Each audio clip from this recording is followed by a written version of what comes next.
Bonjour, je m'appelle Tom et je suis chercheur scientifique chez Google DeepMind.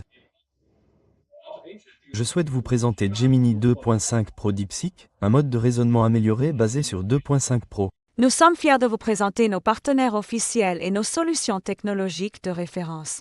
Chers internautes, passionnés de technologie, entrepreneurs et bâtisseurs du futur. Deux applications 100% conçues et développées par Cedrosage Ltd sont désormais à votre service. Cedrosage Ltd, votre accélérateur de digitalisation.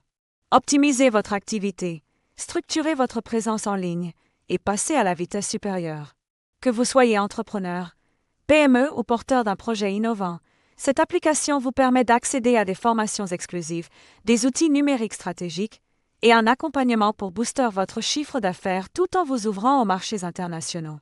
Cedrosage Bitcoin, la plateforme éducative ultime pour comprendre, maîtriser et intégrer le Bitcoin dans vos activités économiques. Pensez pour les novices comme pour les curieux avancés, elle vous guide pas à pas dans le monde des crypto-monnaies, tout en vous outillant pour gagner en autonomie financière à l'ère du numérique. Et ce n'est pas tout. Nous sommes fiers d'annoncer notre partenariat stratégique avec deux leaders mondiaux de l'écosystème crypto, Now Payments et ChangeNOW. Pourquoi ce partenariat est-il crucial pour vous? Now Payments vous permet d'accepter facilement les paiements en crypto-monnaie, Bitcoin, Ethereum et bien d'autres sur vos sites ou boutiques avec une intégration fluide, rapide et sécurisée. Plus besoin d'être développeur ou expert, la solution est pensée pour tous. ChangeNOW, c'est l'outil parfait pour échanger vos crypto-monnaies en quelques secondes, sans inscription ni limite. Transparent, rapide, fiable, il vous permet de gérer vos actifs numériques avec flexibilité et sécurité. Ensemble, Cedrosage Ltd, Now Payments et ChangeNOW vous offrent une porte d'entrée complète vers l'innovation, l'éducation et l'indépendance financière. Les liens pour télécharger nos applications sont disponibles en bio et en description de cette publication. N'attendez plus pour transformer votre avenir. Scannez, téléchargez, apprenez et passez à l'action. Merci à nos partenaires pour leur confiance continue. Bonjour, aujourd'hui on se penche sur des changements assez importants chez Google pour les applications Gemini et la gestion de nos données. Oui, tout à fait. On a reçu une communication de l'équipe Gemini datée du 14 août 2025. Exact. L'idée c'est de décortiquer un peu tout ça, de voir ce que ça change vraiment pour nous, pour le contrôle de nos informations perso. Alors, on y va ? Allons-y. Et c'est un sujet, oui, brûlant.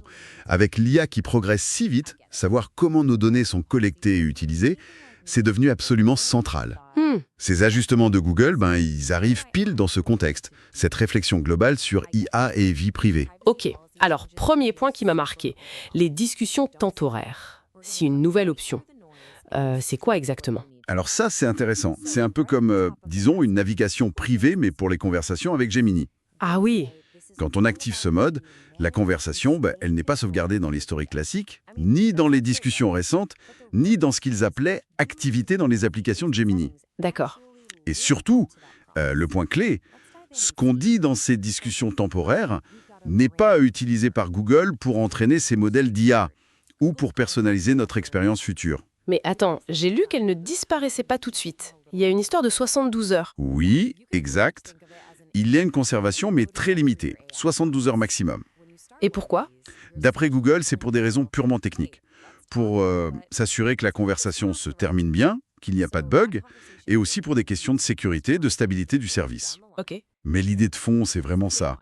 Proposer une interaction rapide, plus privée, oui, plus jetable si on veut, pour des questions ponctuelles. D'accord.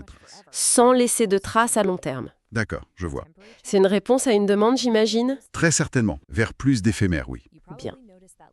Alors, autre changement, un peu plus subtil peut-être, le paramètre activité dans les applications Gemini. Il change de nom, c'est ça ? Il devient conserver l'activité. C'est ça. Le nom change, mais c'est surtout ce que ça implique qui est précisé, notamment pour les contenus qu'on pourrait importer dans Gemini. Importer, c'est-à-dire des fichiers, des photos. Exactement. Fichiers, documents, images, peut-être même vidéos à terme. Si le paramètre conserver l'activité est activé. Oui, Alors non seulement l'historique des conversations normales est conservé, comme avant. Mais Google dit qu'ils pourront utiliser un sous-ensemble de ces contenus importés, et ça commencerait le 2 septembre pour améliorer leur service. Ah d'accord, donc si on active, nos documents pourraient servir à entraîner l'IA Google. En quelque sorte, oui. Un échantillon de ces données apportées pourrait être utilisé pour l'amélioration générale des services Google, pas seulement Gemini d'ailleurs. Ah, et si on le désactive, se conserver l'activité? Là, c'est clair. Si l'option est désactivée, ces contenus importés ne sont pas utilisés pour améliorer les modèles, et les conversations liées ne sont pas non plus gardées dans l'historique visible. D'accord. Le message principal ici, c'est vraiment le contrôle utilisateur. On peut choisir d'activer ou de désactiver, on peut aussi consulter ou supprimer cette activité à tout moment. Et il précise un truc important, non? Si on avait déjà désactivé l'ancien paramètre. Oui, tout à fait. Si l'ancien paramètre activité dans les applications Gemini était désactivé sur votre compte, le nouveau paramètre conserver l'activité le restera par défaut. Pas de mauvaise surprise de ce côté-là a priori, mais ça vaut le coup de vérifier ces paramètres quand même. Oui, toujours. Bon, un autre point qui m'a vraiment interpellée, c'est celui sur les données audio et vidéo. Là, il y a un nouveau paramètre, c'est ça, et il est optionnel. Oui, et ça, c'est très important. C'est un choix séparé, bien distinct du reste. Pourquoi exactement? Pour autoriser ou non l'utilisation des enregistrements de voix, quand on utilise le micro pour parler à Gemini par exemple, ou alors pour les flux audio, vidéo, et même les partages d'écran, quand on utilise Gemini Live, leur outil de chat vidéo plus interactif. D'accord. Et donc, ce paramètre, Il est désactivé par défaut. Ça, c'est crucial. C'est à l'utilisateur de faire la démarche active, d'aller cocher la case s'il souhaite que ces données audio-vidéo soient utilisées par Google pour améliorer ses services. c'est une approche opt-in, donc. Exactement. Pour ces données considérées comme plus sensibles, Google demande un consentement explicite et non l'inverse. C'est plutôt un bon signe. Et Google parle aussi de réviseurs humains. Ça fait toujours un peu tiquer. Comment ils gèrent la confidentialité à ce niveau-là? C'est la question classique, oui. Google affirme que lorsque des données conversation ou autres sont sélectionnées pour être examinées par des humains, pour améliorer la pertinence, la sécurité, etc., eh bien ces données sont d'abord dissociées des comptes utilisateurs. Anonymisé, en gros? C'est l'idée. Elles sont traitées de manière à ne pas pouvoir être rattachées à une personne spécifique. C'est une pratique standard dans l'industrie pour essayer de trouver cet équilibre difficile entre améliorer la technologie et protéger la vie privée. D'accord.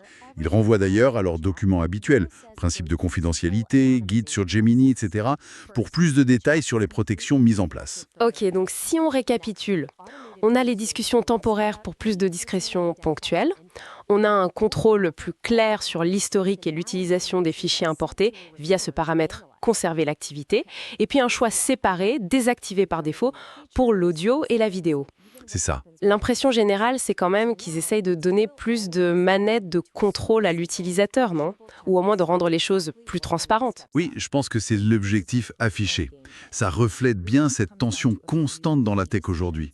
D'un côté, le besoin énorme de données pour que les IA soient performantes, et de l'autre, la pression des utilisateurs, des régulateurs aussi, pour plus de respect de la vie privée, plus de contrôle. Google essaie de naviguer là-dedans, de recalibrer un peu les choses. C'est un équilibre délicat. Très délicat. Et ça nous amène d'ailleurs à une réflexion un peu plus large. Oui. Alors que ces IA deviennent de plus en plus puissantes, de plus en plus intégrées dans nos vies, la question de fond c'est jusqu'où est-on prêt, collectivement, à partager nos données, même si on a plus de contrôle, plus de transparence? Quel est le juste prix en termes de données pour obtenir des services toujours plus intelligents, plus personnalisés? C'est un débat qui est loin d'être terminé.